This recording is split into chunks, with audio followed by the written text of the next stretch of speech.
Hello and welcome, it's Chris from Christopher Hole Training. Welcome to this week's tutorial. Our topic is lower back exercises and we're going to be focusing on 3 do's and 3 don'ts. So 3 things that you want to try and avoid, or 3 exercises that you want to try and avoid, and 3 exercises that you want to start including more of to aid in lower back pain, strengthening your lower back, whatever it means to be, either overcoming an injury or building fitness. So before we get into that, I just quickly want to mention my social media, which you'll be able to see on the slides. You can go to Twitter, which is @ChristopherHole. You can go to Facebook, which is Christopher Hole Training, Instagram, Christopher Hole, and YouTube. Obviously, if you're watching on YouTube, here you are. Please do like and subscribe below. Please do comment as well. Anything that you find interesting, something that you might have learned from this tutorial, would be great to hear some feedback from you. Alternatively, you can come to the website. There's going to be a URL below. Just click on that and you can go straight through to find out more about my 12-week program, which is all geared around overcoming low back pain. So if you are in the position where you're experiencing lower back pain, this is a great way to get started. It's a great way to start building the strength of your back and the fitness of your core, using some of the examples that I'm going to be talking about in this tutorial here. So what we're going to do now is we're going to get straight into the first 3 don'ts. The first 3 don'ts is essentially, it's one exercise that can be done in many different ways, and the exercise that we're talking about is the back extension. So we find that many people that are suffering with lower back pain, they tend to go straight to this exercise because what they think they need is to strengthen the muscles of the lower back using what I can only really describe as a bodybuilding philosophy, which isn't necessarily the right philosophy to be using, because what it essentially tells you is to isolate off the muscles and then do repetitions of exercises to be able to make that muscle stronger. Now, with regards to the torso, we know that it isn't necessarily that's the best way to be training your muscles. And the reasons for it, essentially, if you can come down to these bullet points here, are it puts twice the muscle loading of the bird dog. So a bird dog is one of the things that we want to start doing, and I'll explain that in the next slide. It imposes spine compression and motion. So these 3 exercises here. Now, unless you're very well skilled at hip hinging, then there's a good chance that your back is going to round. So your back will round into here. So not only do you get spine compression, but you also get spine motion as well, which is 2 things really that you want to be avoiding. The same with this one. So the back extension, which is lead on the floor, which is essentially hyperextended spine. Now this imposes 6,000 newtons of compression on a spine, which is the equivalent to 612 kilos. Now that's not necessarily 612 kilos being pushed down on the spine, but compression sort of around the spine. So that's something that we want to be trying to minimize. We can't completely eliminate it because muscle contraction is happening in every exercise, but we don't want to be putting extra or additional or unnecessary compression around a hyperextended spine. And what we find with at least 2 of these, so this one and this one, is compression and flexion. Now, compression and flexion are a powerful combination to produce disc herniation. So it's much the same here. What you'll find is a lot of people, they will go into this exercise and they'll round their spine, and then what they'll tend to try and do is, as they get back to the pad, they'll then go into a hyperextension. So what you get is, you can see here, this is more of a neutral posture, which is fine, but then you'll go into a more rounded and hyperextended. So you get the hyperextension here, you get the flexion here, and you get a combination of the 2 in this one. Now, all of these are, in a sense, the muscles of your lower back may be fatiguing, but it's not necessarily making your back stronger. So what we want to be focusing on are the next 3 exercises, and I'll explain why in the next slide. In this final slide, we're going to be talking about the bird dog, the shoulder bridge, and the hip hinge. Now, these exercises are, you could say, more rehabilitative, they're more therapeutic, and you might not associate them with strength training. And they're not necessarily there as a strength or for a strength training basis, but what they are there for is to get the right muscles activating at the right time. So when you go on to more advanced exercises, you've got the foundation in place. What they're also there to do is to minimize the pressure on the lower back and making sure, as I mentioned before, that those muscles are activating without the undue and unnecessary stresses. So if we come to the first exercise, which is the bird dog. Now this activates erector spinae muscles. So erector spinae muscles are the muscles that go up either side of the spine from the pelvis down here all the way up to the base of the neck up here. Or sorry, not the base of the neck, the base of the skull. So it activates all of those.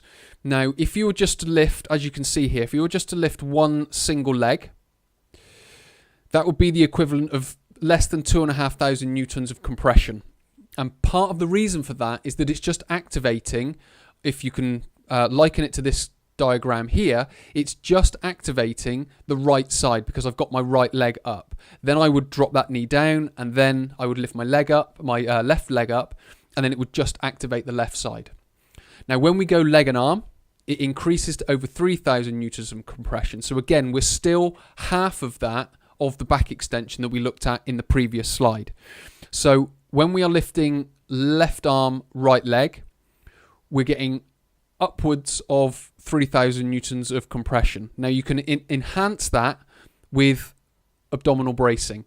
Now that doesn't necessarily mean you're hanging on and pulling your core in as tight as is possible, but we are getting a mild contraction through the abdominal wall. You can also activate latissimus dorsi, rhomboid, trapezius along with that to get extra enhanced protective mechanisms around the spine to spread that compression and spread that load out.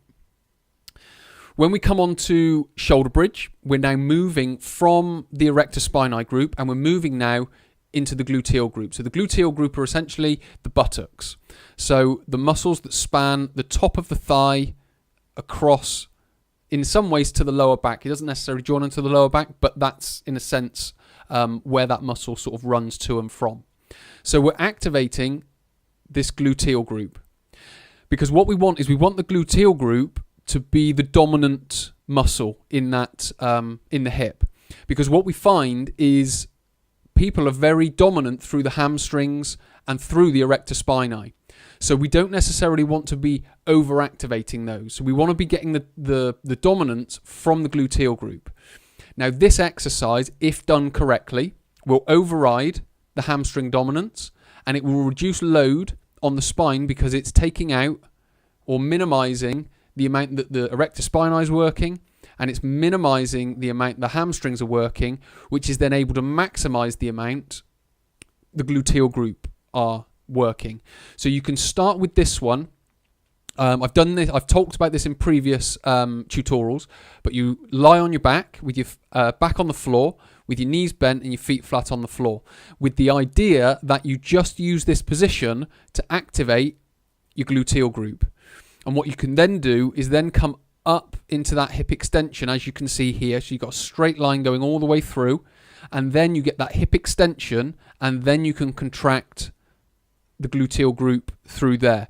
It's essentially squeezing the buttocks together, but what you want to try and avoid are the hamstrings and the erector spinae above. So if you start to feel tension through the hamstrings, or the hamstrings overriding the gluteals, you just come out of the exercise and you stay in the gluteal group here.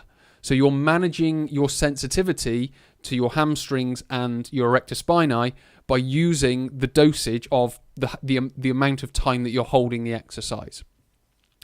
The final one is the hip hinge. Now the hip hinge, if we are using a neutral spine position, so we've got a natural curve going through. I'm exaggerating the curve slightly there just to, for demonstration purposes. But when we're in this position, we can withstand higher compressive forces. So when we go into flexion or hyperextension, so flexion is when the back rounds, hyperextension is when it overarches. We want to be in that middle ground here with the neutral spine. With this, it can withstand higher compressive forces. What we also do is we eliminate the risk of ligament damage, and we also eliminate the risk of disc herniation.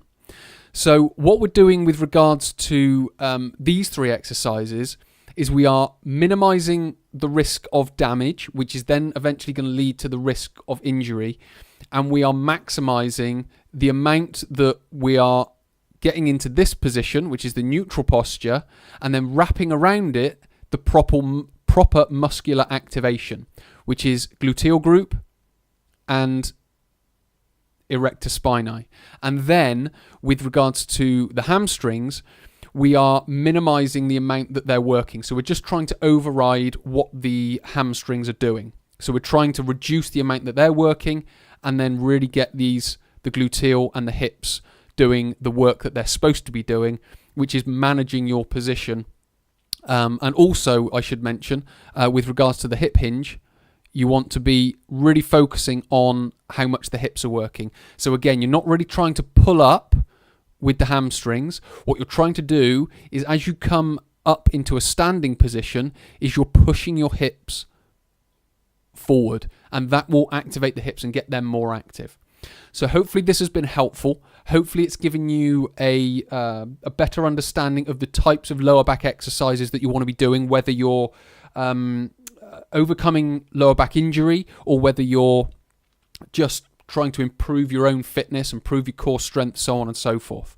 But if you found this useful, please do come and look at. Here is the URL. Here is the link. It will be in the description below if you're on YouTube. It'll also be, if you're on the website, it will be in the copy in the written text below. So please do check out that 12-week program. If it's something that you think will be useful for you and that you're interested in, do enroll. It's fully supported, so you'll get all the support all the way along the 12 weeks. So many thanks for watching. My name is Chris, and I'll speak to you in the next tutorial.